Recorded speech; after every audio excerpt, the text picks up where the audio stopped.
Ever feel like Zillow's hiding something when you're trying to research sold prices in your neighborhood? You're not alone. A common question I get is, why doesn't Zillow show sold listings anymore?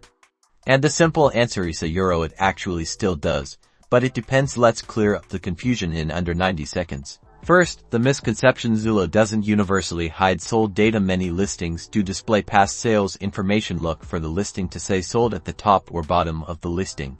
This means the information is available. However, sold data isn't always guaranteed.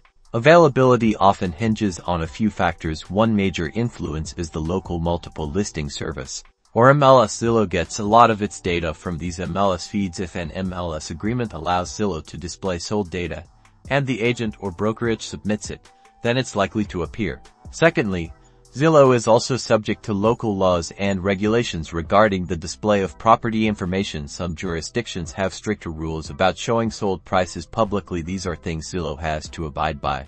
So, what does this mean for you? If you don't see sold data on a specific property, it's likely due to MLS restrictions in that area, agent preferences, or those local regulations. Don't give up your research. There are alternatives. You can check with local county records, talk to a real estate agent in the area who has access to the full MLS, or explore other real estate websites that might have different data agreements. Finally, make sure your Zillow filters are set correctly. In some areas, you might need to specifically enable a filter to view sold listings. Look for a filter that says sold or recently sold within the search criteria. So there you have it. Zillow can show sold listings, but it's not always guaranteed. Understanding data sources and local rules will help you navigate the platform more effectively. Now get out there and happy researching.